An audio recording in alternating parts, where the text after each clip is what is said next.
박대는 조상명입니다. 제가 윤리분과 쪽에 이제 회의를 계속 참여하면서 사실은 자율규제뿐만이 아니라 그러니까 앞에서 말씀드렸던 그 자율규제의 유형이라든가 뭐 메타버스 관련 자산융합 기능법에 대한 세부적인 내용들 같은 경우가 뭐 디테일한 게 많이 없어요. 근데 아까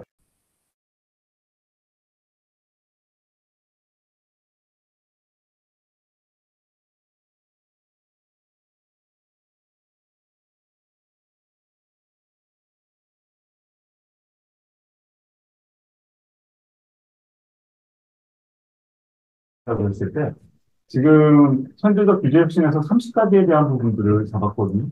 그러면 그 30가지 카테고리에서 자율규제뿐만이 아니라 세부 안들을 만든다고 했을 때는 굉장히 많은 형태의 예외라든가 아니면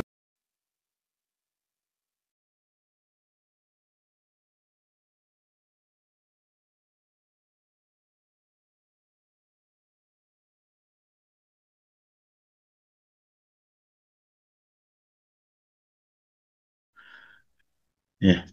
그 연구의 목적에 대한 부분들 보시는 것처럼 메타버스 같은 경우가 지금 뭐 AI도 마찬가지지만 굉장히 빠르게 변화하고 있고요.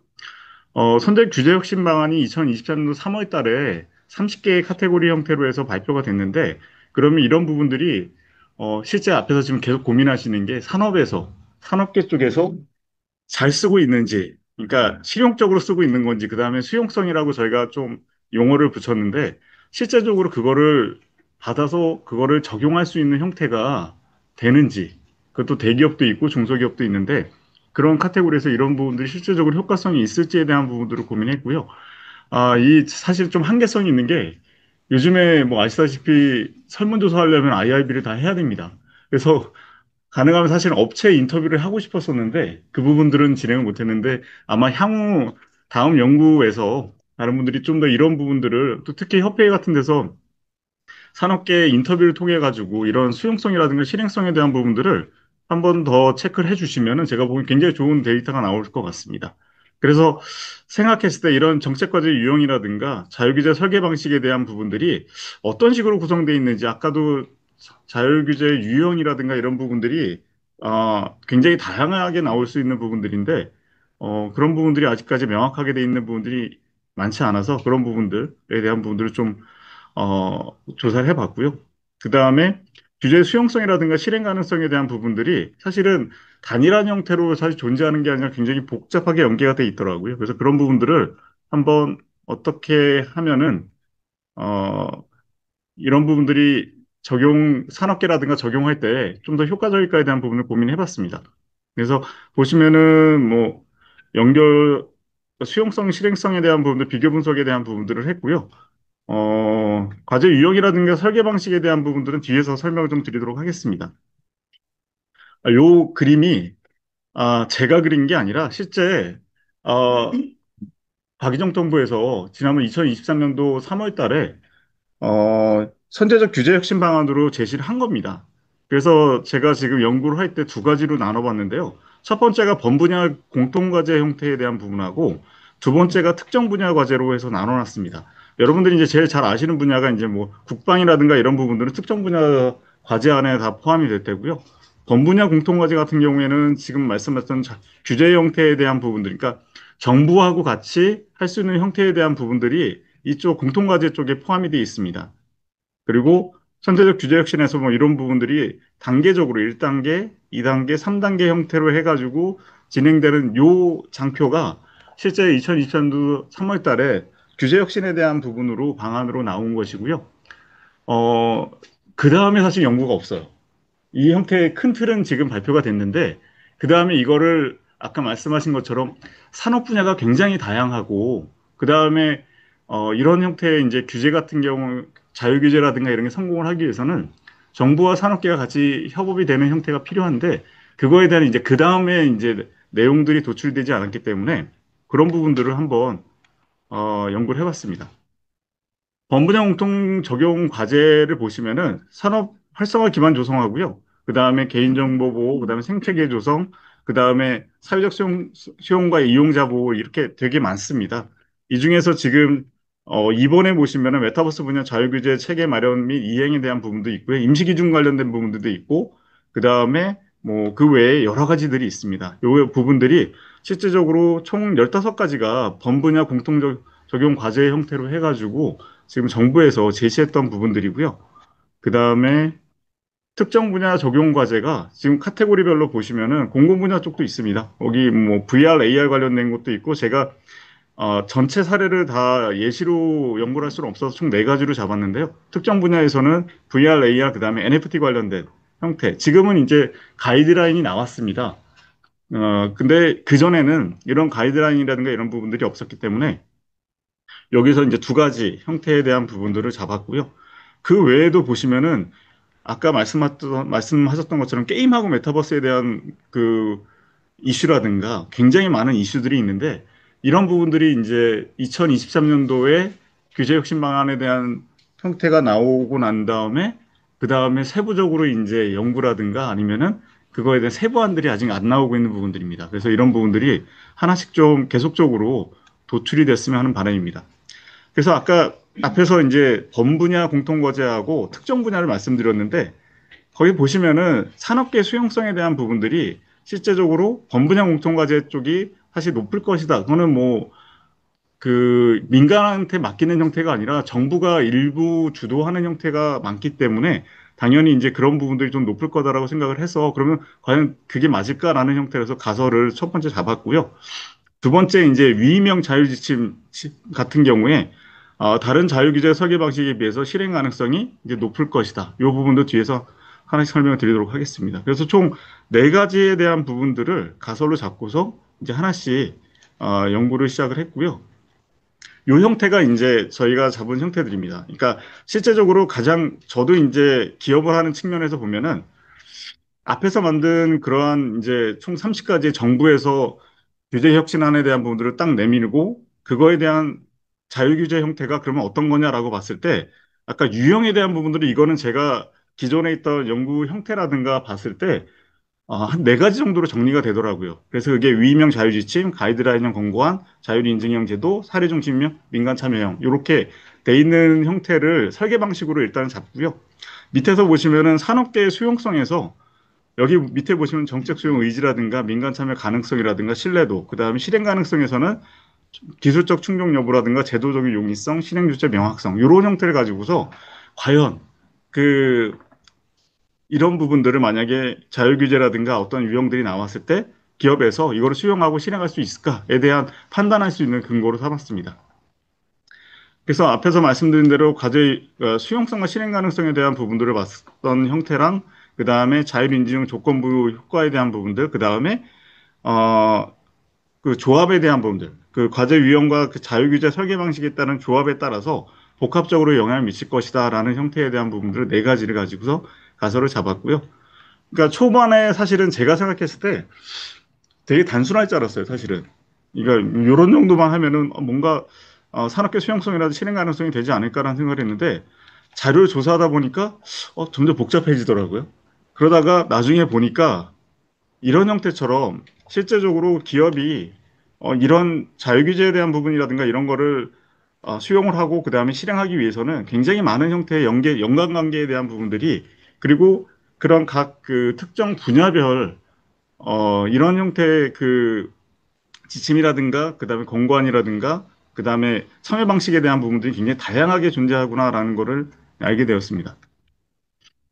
그래서 뭐 앞에서 말씀드린 것처럼 실제 기업 인터뷰를 하면서 진행했었으면은 여기 사례에 사실은 좀 더 명확한 형태를 넣을 수 있었을 텐데 그런 부분이 좀 빠져 있어서 좀 아쉬운 부분들이 있고요. 하지만 뭐 보시는 것처럼 기존에 선행 연구했던 부분들을 보면은 이게 앞에서 보시면은 기본적으로 이제 실제 정책 설계에 대한 부분이라든가 내용들이 좀 제한적인 형태들이 굉장히 많았고요. 그 다음에 기존 연구에 대한 부분들을 몇 가지를 제외하고는 작년에 가상융합진흥법이 나오기 이전이기 때문에 그런 내용에 대한 구체성들이 좀 떨어지는 부분들이 있었습니다. 그래서 그런 부분들을 좀 더 제가 요 본 연구에서는 정책 사례에 대한 모델들을 좀 더 세부적으로 조사를 했고요. 그다음에 총 네 가지의 규제 개선 사례에 대한 부분들을 가지고서 연구를 했습니다. 그래서 선행 연구에서 이렇게 쭉 위임형 자율지침이라든가 가이드라인 권고안 자율인증형 제도 사례 중심 민간 참여 이미 연구한 사례들이 다 있어요. 해외 사례들도 있고요. 특히 아까 방송 관련된 부분들 같은 경우는 이런 자율규제라든가 이런 형태의 사례들이 굉장히 많았고요. 그래서 이런 형태에 대한 부분들이 실제 저희가 이제 아까 말씀 자율규제의 유형이라든가 이런 부분들이 좀 더 구체적이지 않았을 때 그리고 또 30개 전체 그 범분야와 특정 분야에 대한 부분들에서 자유규제 안들을 만들 때 그냥 단순하게 그냥 자유규제다라고 하는 게 아니라 좀 세부적인 설계 방식을 가지고서 설계를 하게 되면은 좀 더 효과적인 형태의 정책 적용을 할 수 있지 않을까라는 생각을 해봤습니다. 그래서 여기 뭐 되게 그 자세히 적어놓긴 했는데요. 그 선행연구와 그 다음에 제가 하면서 봤을 때 실제 산업계 실행 가능성이라든가 제도에 대한 정책 사례 적용이라든가 이런 부분들이 쭉 이제 기존 거와 연계해가지고 실제 위임형 자율지침인과 그다음에 가이드라인을 공고한 자율인증제도 그다음에 민간 참여 형태로 해서 기존 연구에서 있었던 부분들을 좀 더 확장 적용을 하게 되면은 좀 더 세부적인 그런 자율규제 안들이 나오지 않을까라는 생각을 해봤습니다. 그래서 봤을 때 정책 기반의 실제 과제 중심으로 분석을 저희가 진행했는데요. 아까 말씀드렸던 그 규제 혁신 방안이 30개가 됩니다. 여기서 예전에 그냥 한 6페이지밖에 안 되거든요. 그러니까 흘러가듯이 그냥 보셨을 텐데 실제 그 안에서 저희가 만약에 이거를 좀 더 확장을 하고 그 다음에 세부적인 안들을 만든다고 했을 때는 제가 보기에는 굉장히 많은 내용들이 나올 수 있을 거라고 보고요. 그 기반 하에서 실제적으로 이런 그 앞에서 말씀드렸던 그 TD1이라든가 TD2 설계 방식에 따른 과제 유형이라든가 설계 방식에 따라서 조합적 구조가 나올 수 있지 않을까라는 생각을 합니다. 그리고 가장 중요한 게 수용성하고 실행 가능성에 대한 부분들, 그러니까 특히 산업체라든가 아니면 분야별로 봤을 때 이 두 가지 그 내용들에 대한 부분들이 실제 이거의 효과성을 나중에 검증하기 위한 부분에서는 필요하지 않을까라는 생각을 합니다. 그리고 또 하나 저희가 지금 메타버스 가상융합자에 대한 부분들만 하지만 실제적으로 AI 지능법이라든가 나왔을 때도 이런 부분들이 사실 연계가 돼야 되기 때문에 그런 부분에서도 좀 더 연구에 대한 부분들이 연계성이 필요할 거라고 생각을 합니다. 그래서 지금 보시는 것처럼 그 사례별로 총 임시기준제도와 그다음 VR, AR 안전기준, NFT, 이용 가이드라인, 정보보안 자유지정제도 형태를 실제 과제 유형별로 이제 분리가 됐고요. 그래서 ABCD 사례 형태로 분리를 해놨습니다. 이건 뒤에서 설명을 드리도록 하겠습니다. 그래서 왼쪽에 있는 과제 유형이 범 분야 공통 과제에 대한 사례 형태로 해서 임시기준 제도하고 그다음에 VRA 안전 기준 그 위에 보시면은 설계 방식에 대한 부분이 나왔습니다. 그러니까 저희가 향후에 이 부분들을 저희가 이제 30개 분야별로 특정 분야 같은 경우 한 15개 특정 분야별로 봤을 때 어느 형태의 자유형 지침이라든가 아니면은 인증이라든가 아니면 민간 참여형으로 할 건지에서 설계를 할 때 이런 형태 기존에 나왔던 기존 선행 연구됐던 형태들을 참조를 하게 되면은 제가 보기에는 좀 더 좋은 사례 형태에 대한 정책안들을 만들어낼 수 있지 않을까라는 생각이 들고요. 거기 대표적인 4개 사례로 뭐 NFT라든가 그다음에 정보 보안이라든가 VRA 안전 기준이라든가 그다음에 인식 기준에 대한 부분들이 이러한 설계 방식에 해당이 된다라고 해서 제가 조사를 했습니다. 그래서 보시면은 그 내용들이 이제 기준 설정에 대한 부분들이 주체가 정부가 하냐. 그러니까 정부가 했을 경우에 장단점이 다 있는 건 뭐 당연히 알고 계시고요. 그 다음에 정부가 할 경우에 당연히 수용성이라든가 신뢰성이라든가 실행성에 대한 부분이 높아지는 건 당연합니다. 근데 그게 정부가 계속적으로 주도할 수 없기 때문에 그런 형태가 협회로 넘어왔을 때 그 형태들이 이제 수용성이라든가 실행성이 높아지는 형태에 대한 부분들이 사실은 지속적으로 이제 고민을 해야 되는 형태고 가상융합진흥법 같은 경우에서도 지금 협회에서 이런 부분들을 진행할 때 과연 이제 어떻게 이런 부분들을 기준이라든가 그 다음에 주체에 대한 부분을 명확히 갈 거냐에 대한 부분들이 좀 더 사실은 연구를 해야 되는 부분들인 것 같습니다. 그 다음에 법적 기반이 있냐 없냐에 대한 부분들도 굉장히 이제 수용성이라든가 실행성에 영향을 미치는 부분들이고요. 그 다음에 실제적으로 수용성이나 실행성이 떨어지는 형태가 민간 주도 형태로 갔을 때 그런 부분들이 굉장히 이제 실행 주체가 모호하고 그 다음에 불확실성이 높은 경우에는 이런 실제적으로 확산이라든가 실행에 대한 부분들이 굉장히 떨어지는 형태들이 나타났습니다. 그건 당연한 형태들인데요. 근데 이런 부분들을 가상융합진흥법에서, 그러니까 메타버스 자유규제라든가 이런 형태에서는 기존의 이제 설계 방식에서 이런 부분들을 고려해가지고 적용을 하고, 그 다음에 좀 더 세부적인 안들을 만들면은 좀 더 효과적인 형태로 진행할 수 있을 것 같다고 생각을 합니다. 그래서 뭐 검토에 대한 부분들은 이렇게 이제 쭉 정리가 돼 있고요. 그래서 기존에 앞에서 있었던 범분야 공통 적용 과제하고 특정 분야 과제에 대한 부분들에 대한 부분들이 실제적으로 사례 A라든가 임시기준 제도라든가 자율보안 프로그램 같은 경우에 산학교 수용성과 그다음에 실행 가능성이 높게 평가되는데 이건 정부 주도에 대한 이슈들도 있고요. 그다음에 비사례 같은 경우에 그러니까 NFT라든가 VR, AR 안전 기준 관련된 부분들은 불확실성이라든가 이런 부분들 때문에 실제 수용성이나 실행성이 좀 낮게 인지되는 형태에 대한 부분들이 나타났습니다. 그리고 두 번째 뭐 위명 자율지침 같은 경우에서도 어 여기 뭐 연구 결과에 대한 부분들 보시면은 비사례처럼 실행력이라든가 이런 부분이 취약하게 나타난 부분들이 있고요.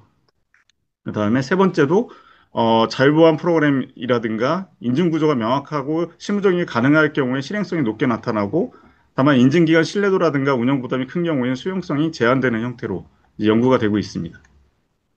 뭐 D사례가 그 네 번째 가설 같은 경우도 마찬가지고요.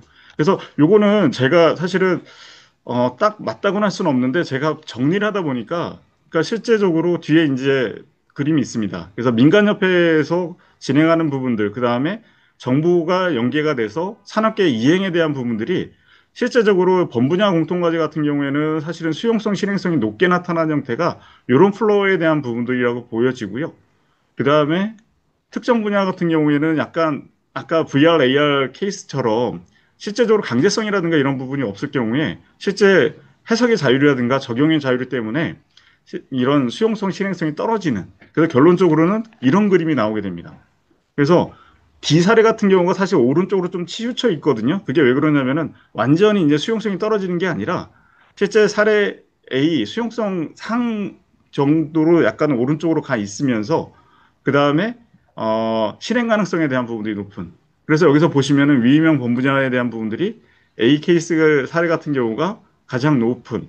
그 다음에 사례 D 같은 경우도 나쁘지 않은. 근데 사례 C 같은 경우에는 실행성이라든가 이런 민간 참여 형태들이 굉장히 떨어지는 형태로 나타난다는 형태로 나타났습니다. 그래서 이런 부분들을 한번 나중에 정책이라든가 아니면 추후 세부안을 만들 때 참조하면은 좀 나쁘지 않을 것 같고요. 그래서 앞에서 말씀드린 것처럼 뭐 범분야 제도 기반의 과제라든가 향후 위임형 자율지침이라든가 공고안이라든가 가이드라인, 권고형 가이드라인이라든가 이런 부분들은 수용성과 실행성이 높게 나타난 부분들을 좀 이해해 주시면 될 것 같고요. 그 다음에 여기서 보시는 것처럼 그 연구 한계점에 대한 부분들이 사실은 제가 총 A, B, C, D 4개 사례에 대한 부분만 그 설정을 했는데요.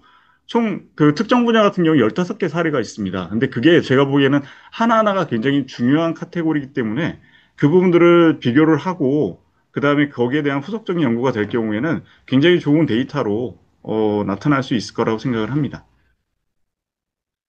예, 뭐 앞에 좀 되게 많은 내용들인데 사실 짧게 드리려고 사실은 내용에 대한 부분을 빠르게 진행을 했는데요. 실제적으로 제가 봤을 때도 맨 처음에 이걸 진행할 때 자유규제가 그럼 뭐지? 그 다음에 유형이 어떻게 되고 종류가 어떻게 되고 그 다음에 카테고리별로 어떻게 적용이 돼야 되지라는 형태의 고민을 했을 때 아까 같이 설계 방식에 대한 부분들이 각 그 특정 분야에 대한 부분마다 달리 적용이 돼야 되고 그거에 따라서 주체에 대한 부분과 그 다음에 방법에 따라서 굉장히 효과성에 대한 부분들은 저희가 예측할 수 있는 형태의 결과가 나올 거라고 생각이 됩니다. 그래서 그런 부분들을 설계에 대한 부분들이 좀 더 많은 형태의 그 카테고리에 대한 부분들을 고려해서 진행이 되면은 훨씬 더 향후에 이제 AI 지능이라든가 이런 부분들 연계해가지고 좀 더 좋은 형태의 자유규제 설계 방식이 산업계의 수용성이라든가 그다음 실행성을 높이는데 도움이 되지 않을까라는 생각을 해봤습니다. 이상으로 발표를 마치도록 하겠습니다.